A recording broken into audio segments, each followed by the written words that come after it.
Je vous montre un peu ce que ça donne dedans. Tout ça c'est barré. Ok. Un gros cliquet avec un carré de quart de pouce qui vous permet de dévisser des écrous assez gros, là jusqu'au 32 mm. Un cliquet ici avec un carré de 3/8 de pouce pour des écrous de taille moyenne. Ici on a des douilles entre le 19 et le 10 mm. Et bien utile aussi un petit cliquet demi-pouce pour les petites tailles. L'avantage d'une manette comme ça, c'est que vous avez des douilles pour toutes les tailles d'écrous et vous les avez en taille normale et en douille longue.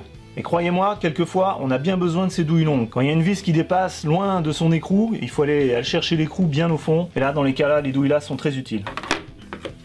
Et pour dévisser les vis de roue, ces douilles longues sont bien utiles aussi. Et donc en plus de la myriade de petits embouts dont vous aurez besoin, du Torx, etc., vous avez aussi quelques douilles spéciales comme celle-ci qui permet d'enlever les bougies et il y a un caoutchouc au fond. Je ne sais pas si vous voyez, il y a un caoutchouc noir au fond qui permet de tenir la bougie.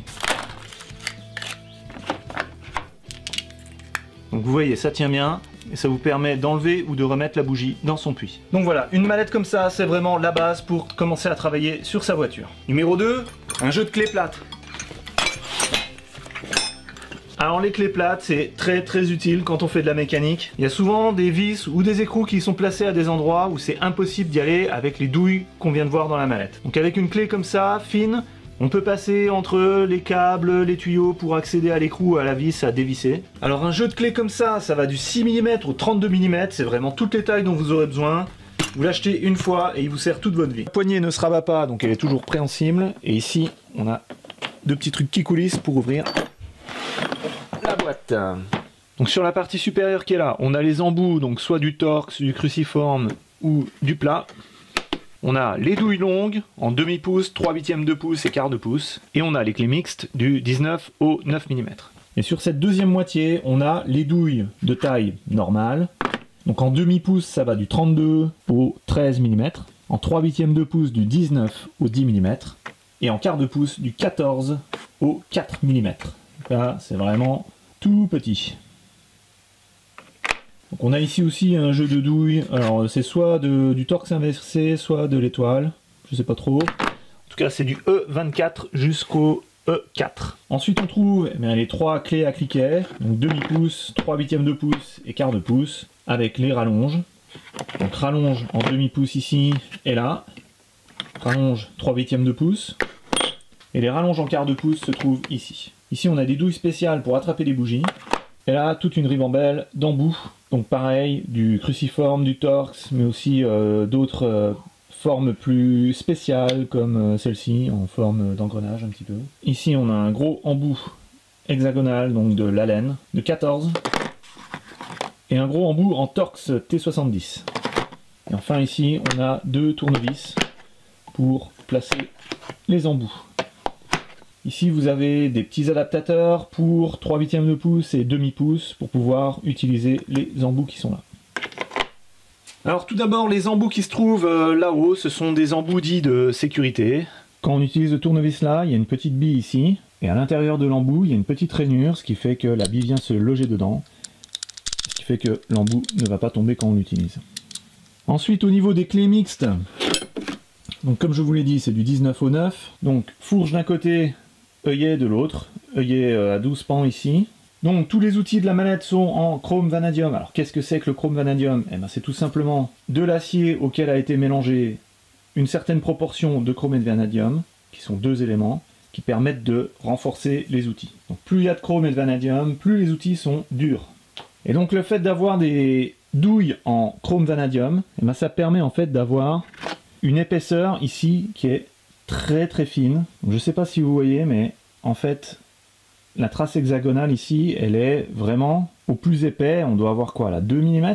Donc c'est vraiment très fin, ça permet d'accéder à des écrous qui pourraient être à des endroits où il y a des choses autour, ou vraiment placés dans des cavités de manière très exiguë. Donc voilà, ce chrome vanadium permet d'avoir cette finesse qui permet d'accéder aux écrous qui sont les moins bien placés. Voilà, donc si je fais une comparaison avec là une douille à impact, donc là c'est une douille à impact de 19 mm.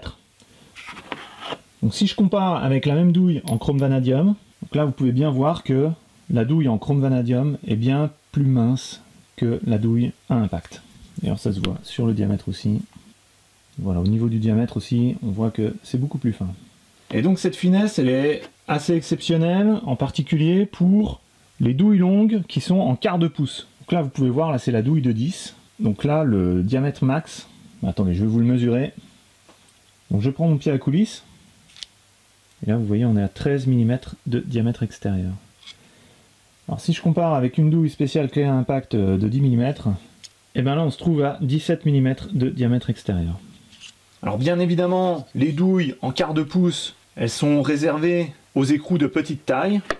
Donc ça va du 4 au 10. Pas besoin d'aller à plus grand que 10 mm, parce que dans ce cas-là, on passe au 3/8 de pouce, qui va là de 10 jusqu'au 15. Et ensuite, évidemment, pour les plus gros écrous, il faut passer en demi-pouce, qui va jusqu'au 22 avec ces grandes douilles. Donc en dessous, les douilles en demi-pouce, bon, bah, vous pouvez voir, hein, c'est quand même de la qualité. À l'intérieur, je ne sens pas de bord coupant, tout est bien en métal brossé. Donc, sur toutes les douilles, la dimension est gravée, donc là, il n'y a aucun risque que ça s'efface. Pour les douilles en quart de pouce, ce que j'aime bien, c'est qu'elles sont vraiment petites et très fines. Et on a ici les douilles en torx et en étoile, qui sont en général assez rares à trouver dans des mallettes comme ça, de clés à cliquet et de douilles. À propos des clés à cliquet, celles-ci sont vraiment bien faites, la poignée est ergonomique.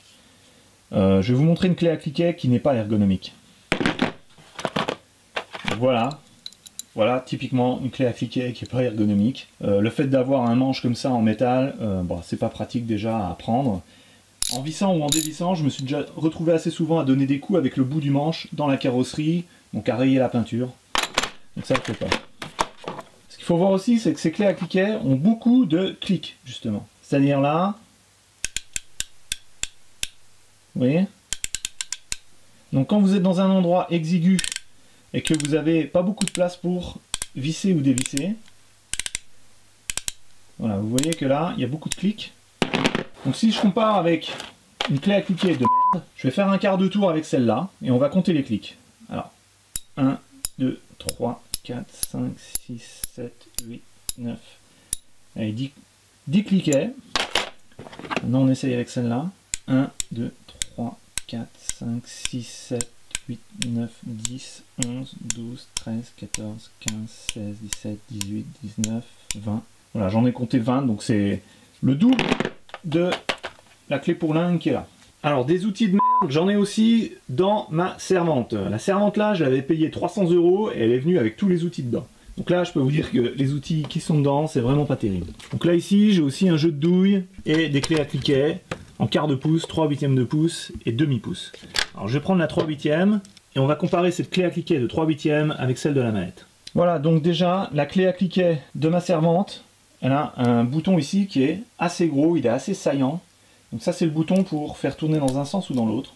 Donc là si vous comparez avec celle de la mallette, celui-ci est très fin. Alors quel est l'avantage d'avoir un bouton ici fin? Bah, c'est tout simplement quand vous êtes en train de visser ou dévisser, je me suis déjà retrouvé à tourner avec ça. Et puis que là ça me change le sens parce que ça se prend dans quelque chose, dans des câbles ou quoi que ce soit qui traîne aux alentours. Alors ensuite, on a le nombre de clics. Donc là si je refais un quart de tour avec celle-là, 1, 2, 3, 4, 5, 6, 7, 8. Donc celle-là, c'est encore pire, j'ai 8 clics pour un quart de tour. Donc là, pour pouvoir cliquer dans des endroits exigus, c'est des fois pas évident. Donc voilà, clé à cliquet de merde, bonne clé à cliquet. Et donc c'est valable aussi pour la petite clé de quart de pouce. Beaucoup de clics, donc, ce qui permet de bien travailler dans les endroits exigus. Voilà, donc dernière chose, donc les trois clés sont équipées d'un bouton sur le dessus qui permet de libérer les douilles. Donc, par exemple, je mets une douille en appuyant.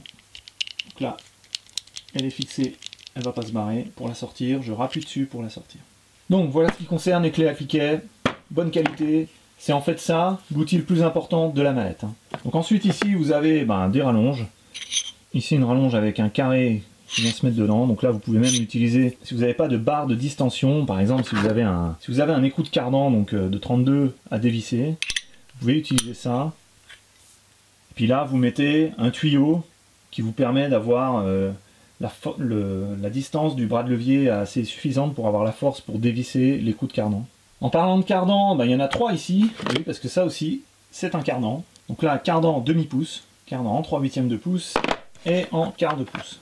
Ici, juste à côté, les douilles longues spéciales pour prendre les bougies. Donc quand la bougie est dans le moteur, on vient la clipser comme ça dans la douille longue. On la dévisse. Et quand elle sort, elle tient dans la douille. Voilà. Voilà, donc ça, indispensable quand on travaille sur un moteur à essence. Ok, donc on a quasiment fait tout le tour. Simplement, le dernier truc que je vais vous montrer, c'est ça, le petit convertisseur ici, qui permet, en utilisant le 3/8, de mettre les gros embouts qui sont là. Voilà. Et donc là, on peut utiliser les gros embouts avec la bonne clé à cliquer. Voilà, donc l'énorme avantage de cette mallette, eh bien, c'est que toutes les douilles ont leur place, le remplacement est numéroté. Donc quand on est habitué, on sait exactement où chercher pour trouver la douille dont on a besoin. Et puis surtout, bah, ça se referme, donc ça prend pas la poussière et c'est transportable.